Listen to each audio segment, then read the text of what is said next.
Саламатсыздар ма, құрметті қадірлі студенттер?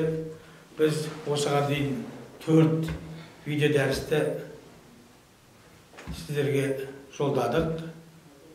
Енді келесі дәрісіміз өткен дәріс әмбебап, яғни энциклопедистік ғалым деп атадық қой. Олай болса, бұда сол лекцияның жалғасы болып табылады. Себебі сабақтың уақыты 20 минутқа шақталып тұр ғой, расписаниеміз. Осы уақыттан біз ауытқымауымыз керек. Олай болса, бүгінгі дәрісіміз сол өткен лекцияның жалғасы болып тұрады.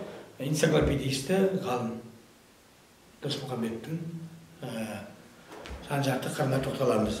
Енді өткен сабақта айттық қой, біздер енді әдебиеттанушы ғалым дедік. Енді әдебиет саласындағы еңбектеріне де біз мән беруіміз керек. Жалпы бірінші өткен сабақта лекцияда алғалай жалғастырамыз ғой.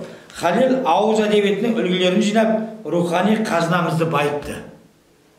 Жазып отырайық, мүмкіндігінше жазсақ, есімізде де қалады. Алдағы кері байланыс болған кезде, яғни рейтингіде жалпы бағалау кезінде керек болады өздерінің түсініктеріңе. Ол өзі жинаған материалдар негізінде, ол деп отырғанымыз Халел ғой. Халелдің еңбектеріне тоқталайын отырып, себебі жазуымыз керек. Оның Халелдің тырнақша қалайық, Мұрат ақын сөздері 24 жылы шықты. Мұрат ақынды білесіңдер ғой? Мұрат Мөңкеұлы, батыстың жырау. Яғни еңбектері ғой, еділ жайықты тартып алғаны, жағаға қол салғаны, еділді тартып алғаны, етекке қол салғаны, міне білесіңдер ғой? Патриотты өлеңі.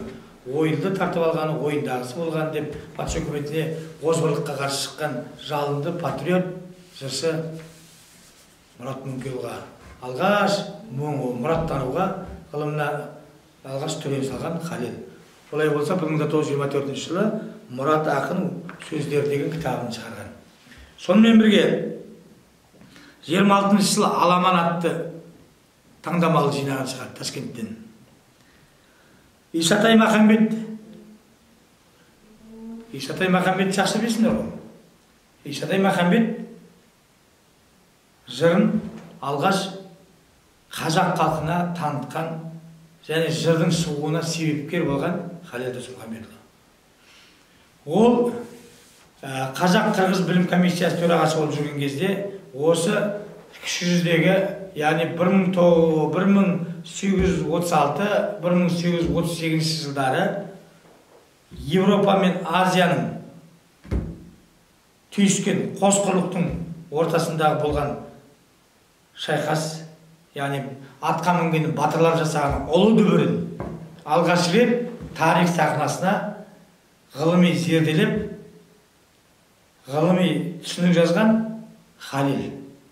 Сөйтіп, осы тарихты болашаққа, ұрпақтан-ұрпаққа қалдыру үшін Халел Досмұхамбетұлы жыр дастаны ретінде шығаруды өзіне міндет санады.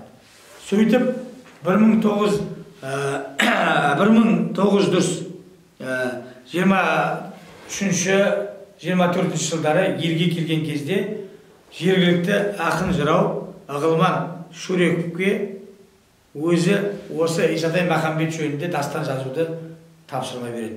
Үкіметтен қаражат бөледі. Сөйтіп, қаражатты алған Ағылман Шөреков сол мына қазіргі Исатай ауданы, Махамбет ауданы, Қызылқоға ауданы, Ақтөбе облысы, Маңғыстауға дейінгі Исатай жүрген жолдарды көріп, біліп, сол кездегі тірі ақсақалдардан кеңесіп, соғыстың, көтерілістің жүру барысымен толықтай танысқаннан кейін 1924 жылы Халел елге келіп, және қасына писер, ана кісі жырлап тұрған кезде жазып отыратын писерді алып келген. Ол кезде техника жоқ қой. Жазып отырады ауданшы. Соны жазып отырып, Ағылман Шөрековтің Исатай Махамбет дастанын жарыққа шығарады. Жырда байқағандай соғыстың басталуы, себебі, жүріс-тұрысы бәрі көрсетіледі. Енді әр халықтың өзінде жыр бар. Мысалға, қасымызда тұрған 2000 жылдан аса тарихы бар Манас жыры бар қырғыздарда. Сонымен мақтанады ғой, 2000 жыл тарихымыз бар деп.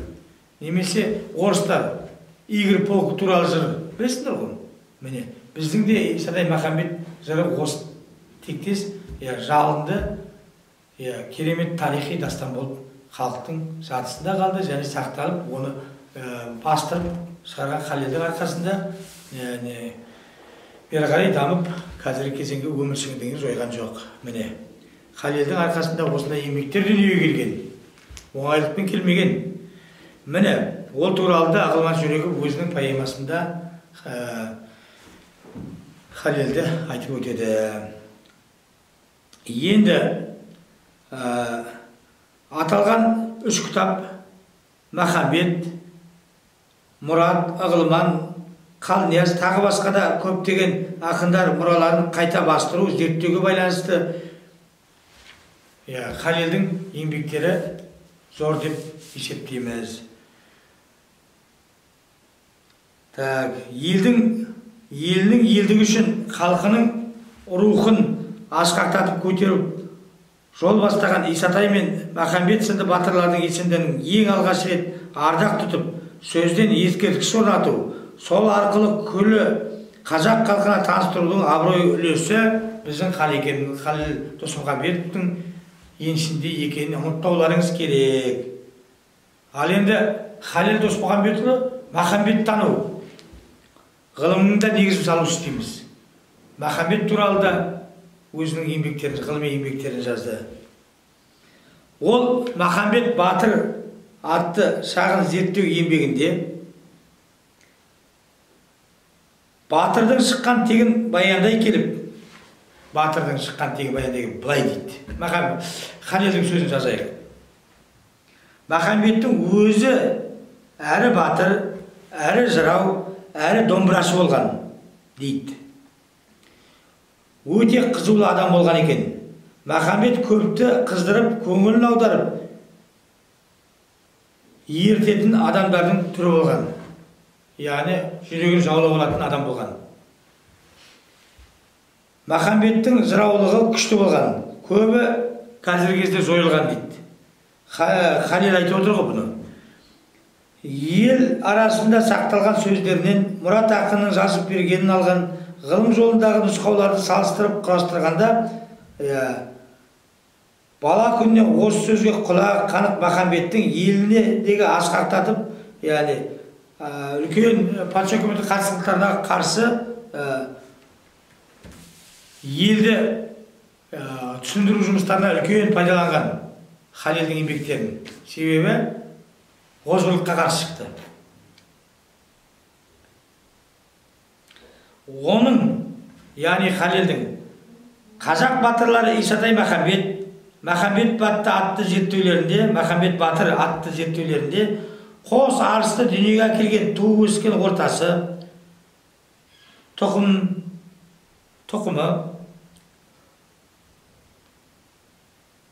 елдің саяси әлеуметтік тыныс тіршілігі, патша үкіметі және Жәңгір ханның екі жақты қанауына қарсы қол бастап, азаттық үшін халқын қарулы көтеріліске бастаған, сол жолда жан-пида болған батырлар туралы жан-жақты зерттеулердің арқасында ғылыми баяндалған.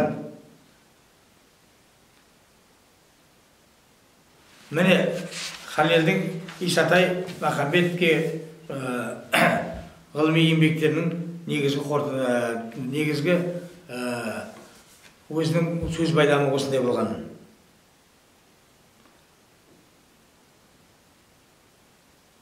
Оның сонымен бірге Халел Досмұхамбетұлы шежіресі болған. Ол біздің кіші жүз руларына да үлкен мән берген.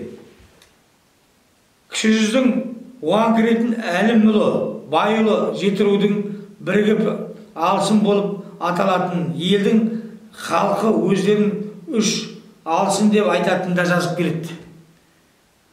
Ғалым бұдан әрі кіші жүзді қоныстанған 25 адам түгендеп, әр рудың Қазақстанның қай жерлерінде қоныстанғандығын олардың ұрандарымен және рулық белгілеріне дейін көрсеткен. Осыны тапқан ғой, жинақтаған. Міне, Халелдің көрегенділігі, ізденімпаздығы осыдан көрінеді. Жалпы Халел бұл тарих саласында қаншама еңбек сіңіргендерін сіздерге айтып кетуім керек. Әрине, тек қана Исатай Махамбетпен ғана шектелген жоқ. Бұл алау Ташкенттегі Тіллә Қари Ширдар медресесі деген болды. Ширдар медресесі. Сол Ширдар медресесін салдырған қазақтың батыры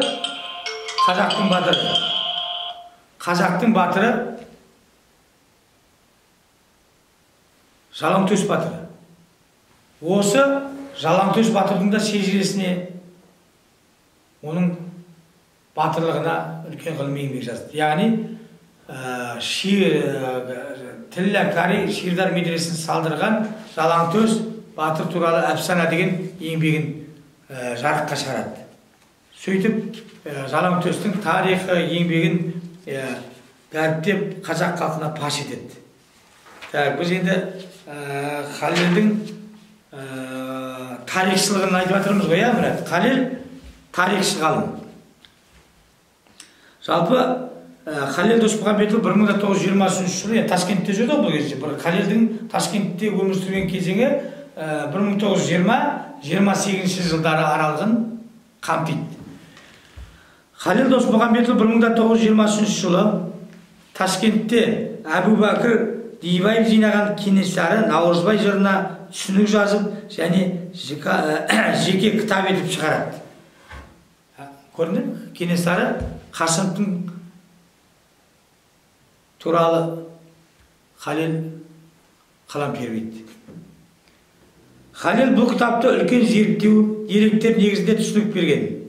Ондағы көздегі мақсаты төмендегідей. Жазып отырыңыздар, жайлап үлгертуге тырысып оқиын. Кенесары Наурызбай дастанын шығарған ақын Нысанбайдың дастаны баспаға басылмағандықтан, көрдің бе, баспаға шықпаған болып тұр ғой. Ауыз екі, ауыз әдебиет саласында жүрген дүниені баспаға бастырып отыр. Кітап қылып шығарып отыр. Болашаққа қалдырып отыр, көрдің бе? Ұрпақтан ұрпаққа жетіп отыр бізге. Баспаға басылмағандықтан бұл дастан ел ішінде әртүрлі болып өзгертіліп айтылып жүр дейді. Әсіресе Түркістан арасындағы айтуларынша көп қателіктер бар. Ел ішіндегі айтылып жүрген өлеңдердің көбі қырғызды жамандап, мұқатып, кемітіп, орынсыз қазақты мақтайды. Екі рудың арасындағы орынсыз ала көңілдік кіргізіледі. Яғни ара жігіне екі халықты жамандау арқылы жік салып отыр ғой. Осыны көрсетіп отыр. Дұрыс емес деп. Бірінші, Нысанбайдың сөзінің дұрыстығын беру. Екінші, мектептер үшін тарихи поэманың жақсы үлгісін беру. Үшінші, поэмада бізге жету шежіресін көрсету. Яғни поэма бізге қалай жетті. Төртінші, ел әдебиетінен жиналған сөздерді бастырып шығарудың үлгісін көрсету. Кенесары Наурызбай поэмасында кездесетін адамдардың жердің атауларына түсініксіз сөздерге шолу берілген. Яғни жерлер атауларына түсініктеме берілмеген болып тұр ғой. Абылай хан, Қасым хан, Кенесары туралы қысқаша тарихи баяндамалар беруге ұмтылған кітапта.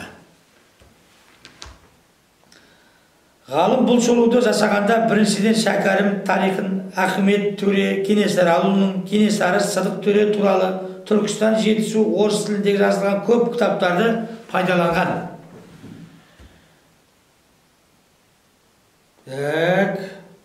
Екіншіден Қоңырқожа, Қожығұлының, Мұхамеджан Тынышпайұлының, Жанқараш немересі Саттарқұл Диханбайұлының, Ишанғали Арайбайұлының, Кенесары немересі Әзімхан Ахметұлының және тағы басқа азаматтардың алған, яғни ауызша алған және жазбаша алған мағлұматтарын пайдалана білген. Осы Кенесары Наурызбай жырын сараптаған кезде. Ғалым 17-19 ғасырлардағы қазақ қозғалысының ең күштілері Сырым батырды білесіңдер ғой. Сөз бастаған Шешен, жол бастаған көсем, қол бастаған көсем. Міне сырым. Сонымен бірге Исатай Махамбет, Кенесары Қасым қозғалысын зерттеп, Тайманұлы Исатайдың қозғалысы туралы қысқаша мағлұмат деген тарихи еңбектерін кітап қылып шығарды. Ғалым Исатай көтерілісінің соңы 1869-1970 жылдардың деп ауа деп жазады. Сол шама деп. Енді көтерілістің аяқталуы бірте-бірте тарауы. Бір өшіп, бір сөніп Исатайдың жаққан өті 40 жылдай тұтанды дейді. Ақыры ауада қалықтап, тағы да жалындады деп жазады екен Халел.